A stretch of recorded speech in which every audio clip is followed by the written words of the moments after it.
అందరికీ నమస్కారం అండి. బాచీరావు టూరిజం అండ్ ట్రావెలింగ్ స్కూల్కి వెల్కమ్ అండి. ఈరోజు భక్తి టూరిజంలో త్రేతాయుగం నాటి ఒకనొక క్షేత్రం గురించి వీడియోలో మనం చెప్పుకుందాం.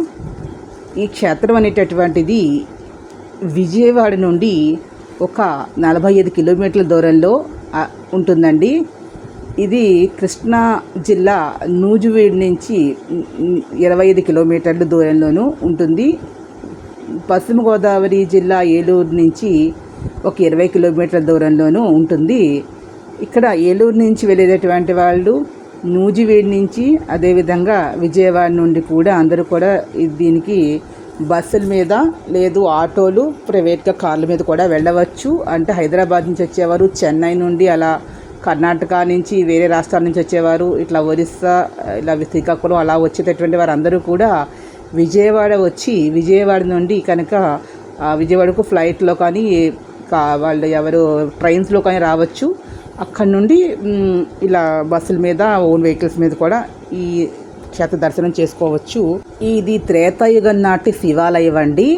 చాలా బలివే, క్షేత్రం పేరు బలివే. దీని దక్షిణ కాశీ అనేసి పిలుస్తారు. ఇది కృష్ణా జిల్లా ముసునూరు మండలము బలివే అనేటటువంటి గ్రామంలో ఉన్నటువంటి ఈ రామలింగేశ్వర స్వామి క్షేత్రం త్రేతాయుగం నాటిది. రావణ సంహారం చేసిన తర్వాత బ్రహ్మహత్య పథకం నుంచి దోష నివారణార్థము శ్రీరామచంద్రమూర్తి ఇక్కడ లింగాన్ని ప్రతిష్ఠించాడండి. అయోధ్య వెళ్తున్న శ్రీరామచంద్రమూర్తికి మార్గ మధ్యంలో ఉండేటువంటి అంతా ఒకప్పుడు దక్షిణ భారత అటవీ ప్రాంతం అంట. ఈ అటవీ ఇక్కడ మనకి దగ్గర ఖమ్మం కూడా సమీపంలోనే ఉంటుంది. ఇక్కడ అంతా అటవీ ప్రాంతము. కొంచెం ముందరకు వెళ్ళినట్లయితే మనకి ఛత్తీస్గఢ్ బార్డర్ కూడా కనిపిస్తుంది. ఇక్కడ బలివే ప్రాంతం మహా అరణ్యం ఇది.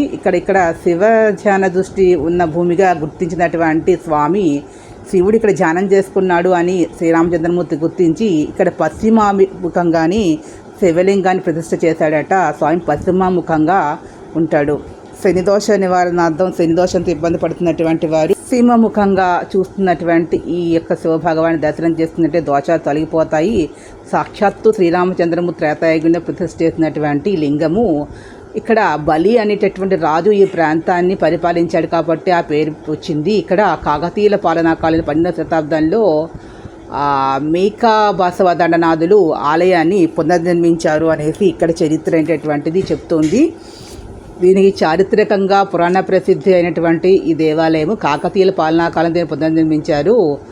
ఇక్కడ బ్రహ్మసూత్ర లింగాకార రూపంలో భక్తుల అభిష్టాలను తీస్తూ ఉంటాడు. ఇక్కడ చేసినట్లయితే పుణ్యలోకాలు ప్రాప్తిస్తే, అభిషేకం చేసినట్లయితే ప్రజలు నమ్ముతారు. మహాశివరాత్రి ఉత్సవాలు, దసరావరాత్రులు, కార్తీక మాసంలో కూడా ఉత్సవాలు ఇక్కడ నిర్వహిస్తూ ఉంటారు. ఈ క్షేత్రం అనేది ప్రసిద్ధి చెందినది. పవిత్ర కార్తీక మాసంలో మీరు కూడా వీలైతే ఒక ఆదివారం, ఒక సోమవారం సెలవు రోజుల్లో ఈ క్షేత్ర దర్శనం చేసుకోండి. ఇది పౌరాణికంగా ప్రసిద్ధి చెందినటువంటిది. అదేవిధంగా చారిత్రక పరంగా కూడా దీనికి ప్రసిద్ధి చెందినటువంటి ఈ దేవాలయము. ఇక్కడ పూజలు చేసినట్లయితే ఇక్కడ మనకి మోక్షం లభిస్తుంది. బడ్జెట్తో ఆలయ దర్శనం అనేది చేసుకోవచ్చు. సో ఈ వీడియో మీకు నచ్చినట్లయితే ప్లీజ్ సబ్స్క్రైబ్ మై ఛానల్. మరిన్ని కొత్త వీడియోతో ముందుకు వస్తాను. Thank you to all.